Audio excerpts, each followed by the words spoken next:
Era síndica d'Aran Maria Vergés, damb els presidents des Deputacions de Lleida Huesca Joan Talar e Miguel Gracia, els presidències des comarques de la Ribagorza e era Alta Ribagorza, Marcel Iglesias e María José Erta, s'amasseren el passat 30 de març de 2022 en Madrid, damb el secretari general d'Infraestructures de l'Estat, Xavier Flores, en de tractar sobre la situació de la carretera nacional 230. En aquesta amassada s'acordèc treballar en això a millorar, un acord històric entre els territoris afectats i l'administració de l'Estat. El passat mes de juny, el Ministeri de Transport, Mobilitat i Agenda Urbana anunciava el contracte de servicis per a la redacció de projecte d'acondicionament de la carretera nacional 230 amb trams de 3 carrils, carretera 2+1, entre Benavarre i Sopeira. Amb aquesta solució d'acondicionament se millora significativament la seguretat gràcies a la separació entre sentits en tot evitar envadir el carril contrari en els avançaments.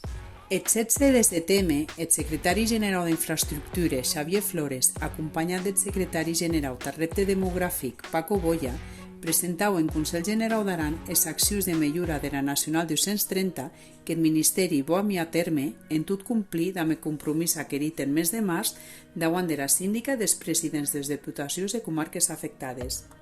A Taudung, el secretari general d'Infraestructures, acompanyat dels màxims responsables de carreteres de l'Estat en Catalunya i Aragón, atau com a representants de govern de Catalunya, avancé que els alcaldes dels municipis aranès i afectats i els presidents de les Deputacions de comarques vecies les actuacions de l'agenda de la Nacional 230 d'Alfarràs en què la termiera d'en França, destacades a projectes que hauran el menor impacte ambiental possible i que de là anaran avançant a mesura que siguen presti, reduint a tau els temps d'execució. El 24 d'octubre, el Ministeri de Transports, Mobilitat i Agenda Urbana anunciava que existia licitació en la redacció de projecte d'acondicionament de la carretera nacional 230 entre la boca nord del túnel de Viella.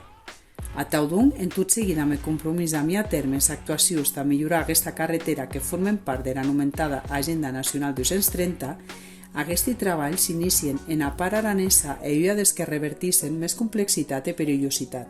Fin au hagués passat mes de desembre, el Ministeri sotmetia ja a informació pública i a valoració d'impacte ambiental l'estudi informatiu de l'acondicionament de la carretera nacional 230 entre Sopeira i la boca sud del túnel de Viella.